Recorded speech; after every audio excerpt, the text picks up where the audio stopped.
ஒருத்தர் வீடு அமைத்து விடுகிறார்கள். அப்ப இந்த இந்த சாக்கடையானது இந்த வீட்டை தொட்டுட்டே இருக்கும். ஸ்கிரீன்ல வந்து உங்களுக்கு ஒரு போட்டோ தெரியும். அந்த போட்டோவை நல்லா பாருங்க. இந்த சாக்கடை நீர் வந்து அந்த சுவத்தை வந்து தொட்டுட்டே இருக்கிற மாதிரி இருக்கும். அந்த சாக்கடை நீர் வந்து தேங்கிட்டே இருக்குது. அப்ப அந்த சுவத்தினுடைய தன்மையானது கெட்டு போய்விடும். அப்ப இந்த சாக்கடையில் செல்லக்கூடிய என்னென்ன கெடுபலனோ அது எல்லாமே இந்த வீடு உள்வாங்கிக் கொள்கிறது.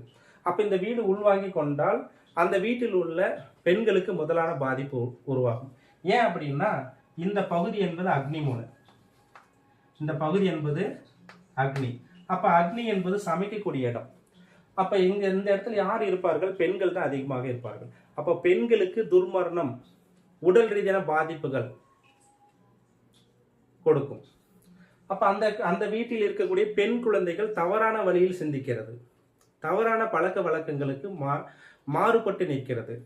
அப்ப இது போன்ற எண்ணற்ற விஷயங்கள் இந்த சாக்கடை நீரால் அந்த வீடு என்பது கெடுபலனை சந்திக்கக்கூடிய ஒரு தன்மை உருவாகி விடுகிறது. அப்ப இந்த பொது கழிவு என்பது இந்த சுவரை தொட்டுட்டே இருந்தால், இப்ப இந்த இடத்துல வந்து நம்ம வந்து மெயின் வாசுபடி இதுதான். இந்த மெயின் வாசுபடி எது என்றால் இந்த சாக்கடை ஒட்டி தான் அந்த படிக்கட்டு வரும். அப்ப இந்த சாக்கடை மேலே படிக்கட்டு கட்டியிருக்கிறார். நிறைய வீடுகளில் பாருங்க இந்த சாக்கடை மீதே படிக்கட்டு கட்டியிருக்கிறார்கள். அவ்வாறு வரும் பொழுது இது தாண்டி தான் நாம் செல்லக்கூடியது. அப்ப இது